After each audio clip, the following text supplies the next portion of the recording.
ಕೊಪ್ಪಳ ಟೈಮ್ಸ್ಗೆ ಸ್ವಾಗತ. ನಮ್ಮ ಕೊಪ್ಪಳ ಟೈಮ್ಸ್ ಚಾನಲನ್ನು ಸಬ್ಸ್ಕ್ರೈಬ್ ಮಾಡಿ ಮತ್ತು ಬೆಲ್ ಐಕನ್ ಒತ್ತಿ.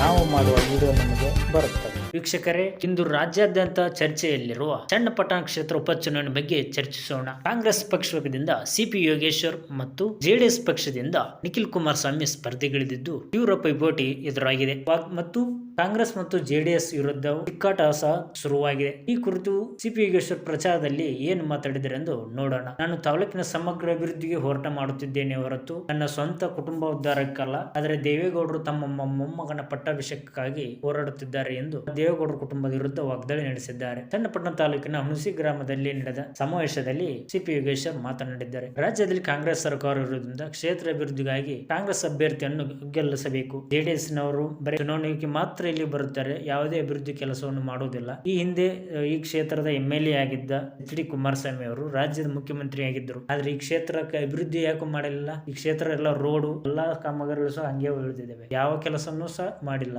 ಆದ್ರೆ ಈಗ ಚುನಾವಣೆ ಹತ್ರ ಬಂದಿದ್ರಿಂದ ಪ್ರಚಾರಕ್ಕಾಗಿ ಜೋರು ಕೆಲಸ ಮಾಡಿ ಗೆಲ್ಲಿಸಿಕೊಂಡು ತನ್ನ ಮಗನನ್ನು ಗೆಲ್ಲಿಸಿಕೊಂಡು ಬರೋಕೆ ಭರ್ಜರಿ ಹೋರಾಟ ನಡೆಸಿದ್ದಾರೆ. ಆದ್ರೆ ಅವರು ಕ್ಷೇತ್ರ ಅಭಿವೃದ್ಧಿ ಮಾಡುವುದು ಅವರ ಉದ್ದೇಶನೇ ಇಲ್ಲ, ಬರೀ ತಮ್ಮ ಕುಟುಂಬ ಅಭಿವೃದ್ಧಿಗೆ ಅವರು ಆದ್ಯತೆ ನೀಡುತ್ತಿದ್ದಾರೆ. ಕಾಂಗ್ರೆಸ್ ಅಭ್ಯರ್ಥಿಯನ್ನು ಗೆಲ್ಲಿಸುವಂತೆ ಮತದಾರರಲ್ಲಿ ಮನವಿ ಮಾಡಿದ್ದಾರೆ. ಅಲ್ಲದೆ ಕ್ಷೇತ್ರದಲ್ಲಿ 500 ಕೋಟಿಗೂ ಅಧಿಕ ಅನುದಾನ ಬಿಡುಗಡೆ ಮಾಡಲಾಗಿದೆ. ಎಲ್ಲಾ ಅಭಿವೃದ್ಧಿ ಕಾಮಗಾರಿಗಳನ್ನು ಪೂರ್ಣಗೊಳಿಸಲು ಶ್ರಮಿಸುತ್ತೇವೆ ಎಂದು ಸಿಪಿ ಯೋಗೇಶ್ವರ್ ಹೇಳಿದ್ದಾರೆ. HD ಕುಮಾರಸ್ವಾಮಿ ಅವರು ಮುಖ್ಯಮಂತ್ರಿ ಆಗಿದ್ದಾಗ ಒಂದು ಸಹ ಕೆಲಸ ಮಾಡಿಲ್ಲ, ಕ್ಷೇತ್ರ ಅಭಿವೃದ್ಧಿಗೆ ಶ್ರಮಿಸುವುದಿಲ್ಲ ಎಂದು ವಾಗ್ದಾಳಿ ನಡೆಸಿದರು. ಈ ಕುರಿತು ವಿಧಾನ ಪರಿಷತ್ ಸದಸ್ಯ ಪುಟ್ಟಣ್ಣ ಏನು ಮಾತಾಡಿದೆ ಎಂದು ನೋಡೋಣ. ಅಧಿಕಾರಕ್ಕಾಗಿ ಕ್ಷೇತ್ರ ಬಿಟ್ಟು ಮಂಡ್ಯಕ್ಕೆ ಹೋದ ಕುಮಾರಸ್ವಾಮಿ ಯಾವ ಮುಖ ಇಟ್ಟುಕೊಂಡು ಮತ ಕೇಳಲು ಬಂದಿದ್ದಾರೆ? ನಿಖಿಲ್ 2 ಬಾರಿ ಸೋತಿದ್ದ ಸಹ ಮತ ಕೇಳುತ್ತಾರೆ ಅಂದ್ರೆ ನಾನೇನು ಕೆಲಸ ಮಾಡಿಲ್ಲ ಎಂದು ಹೇಳುತ್ತಾರಲ್ಲ. ಹೊರಗಿನವ್ರನ್ನ ಬಿಟ್ಟು ತಾಲೂಕಿನ ಕೆರೆ ಕಟ್ಟೆಗಳನ್ನು ತುಂಬಿಸಿದ ಯೋಗೇಶ್ವರ್ ಅವರಿಗೆ ಜನ ಮತ ಕೊಡಬೇಕು ಎಂದು ಹೇಳಿದ್ದಾರೆ. ಅಲ್ಲದೆ ದೇವೇಗೌಡರು ಹೇಳಿರುವಂತೆ ಕುಮಾರಸ್ವಾಮಿ ಆಕಾಶದಲ್ಲಿದ್ದು ಜನರ ಕೈಗೆ ಸಿಗುವುದಿಲ್ಲ ಎಂದು ಸಹ ಆರೋಪ ಮಾಡಿದ್ದಾರೆ. ದೇವೇಗೌಡರಿಗೆ ಅವರದ್ದೇ ಪಕ್ಷ ಸರ್ಕಾರ ರೂಪುಗೊಂಡರೂ ಸಹ ಅವರಿಗೆ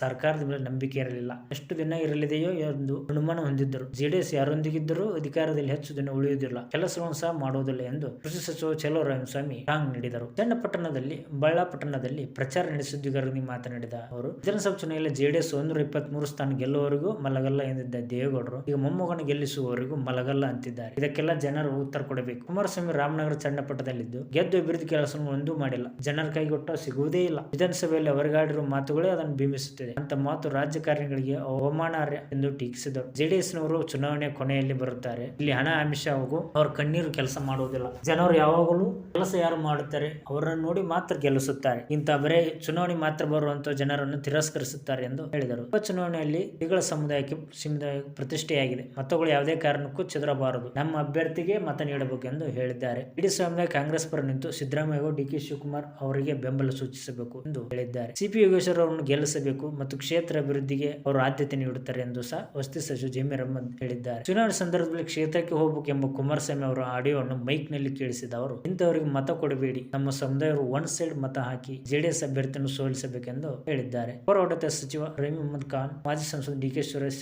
ಶಾಸಕ ಇಕ್ಬಾಲ್ ಹುಸೇನ್ ಇತರರು ಇದ್ದರು. ಈ ಕುರಿತು ಸಿಪಿ ಯೋಗೇಶ್ವರ್ ಏನ್ ಮಾತಾಡಿದ್ದಾರೆ ಎಂದು ನೋಡೋಣ. ಈ ಉಪಚುನಾವಣೆಯಲ್ಲಿ ನನ್ನ ರಾಜಕೀಯ ಜೀವನ ಪ್ರಮುಖ ಘಟ್ಟ. ರಾಜಕೀಯ ದೈತ್ಯರು 2 ಬಾರಿ ನನ್ನ ಮೇಲೆ ಮುಗಿಬಿದ್ದು ಸೋಲಿಸಿ 3ನೇ ಬಾರಿಗೆ ತಮ್ಮ ವಂಶದ ಕುಡಿಯನ್ನು ನಿಲ್ಲಿಸಿದ್ದಾರೆ ಎಂದು HD ಕುಮಾರಸ್ವಾಮಿ ವಿರುದ್ಧ ಸಿಪಿ ಯೋಗೇಶ್ವರ್ ವಾಗ್ದಾಳಿ ನಡೆಸಿದರು. ತಾಲೂಕಿನ ನೀರಾವರಿ ಕೊಡುಗೆ ನೀಡಿರುವ ಯೋಗೇಶ್ವರ್ ಸರ್ವಾಂಗೀಣ ನಾಯಕನಾಗಿ ಗುರುತಿಸಿಕೊಂಡಿದ್ದಾರೆ. ಇಂಥ ವ್ಯಕ್ತಿ ನಿಮ್ಮ ಪ್ರತಿನಿಧಿಯಾಗಿ ವಿಧಾನಸೌಧದಲ್ಲಿ ಇದ್ದಾಗ ಮಾತ್ರ ತಾಲೂಕು ಅಭಿವೃದ್ಧಿ ಆಗಲು ಸಾಧ್ಯವಾಗುತ್ತದೆ. ಎಲ್ಲರೂ ಸಿಪಿ ಯೋಗೇಶ್ವರ್ಗೆ ಮತ ನೀಡಿ ಗೆಲ್ಲಿಸಬೇಕು, ಜೆಡಿಎಸ್ ನವರನ್ನು ಸೋಲಿಸಿ ಮನೆಗೆ ಕಳಿಸಿ ಎಂದು ರಾಮಲಿಂಗಾರೆಡ್ಡಿ ಹೇಳಿದ್ದಾರೆ. ಈ ಕುರಿತು DK ಸುರೇಶ್ ಏನ್ ಮಾತಾಡಿದರೆಂದು ನೋಡೋಣ. ದೇವೇಗೌಡರು ರಾಜ್ಯದಲ್ಲಿ ಕಾಂಗ್ರೆಸ್ ಸರ್ಕಾರ ತೆಗೆಯುತ್ತೇನೆಂದು ಶಪಥ ಮಾಡಿದ್ದಾರೆ, ಅದು ಅವರ ಹಣೆಯಲ್ಲೂ ಬರೆದಿಲ್ಲ. ಈ ದೇಶ ಉಳಿಸಲು ರಾಹುಲ್ ಗಾಂಧಿ ಕೈ ಬಲಪಡಿಸಬೇಕು, ಹಾಗಾಗಿ ಇಲ್ಲಿ ನಮ್ಮ ಅಭ್ಯರ್ಥಿ ಗೆಲ್ಲಬೇಕು, ಜೆಡಿಎಸ್ ಅಭ್ಯರ್ಥಿಯನ್ನು ಸೋಲಿಸಿ ಸಿಪಿ ಯೋಗೇಶ್ವರನ್ನು ಗೆಲ್ಲಿಸಿ ಎಂದು ಮತದಾರರಲ್ಲಿ ಮನವಿ ಮಾಡಿದರು.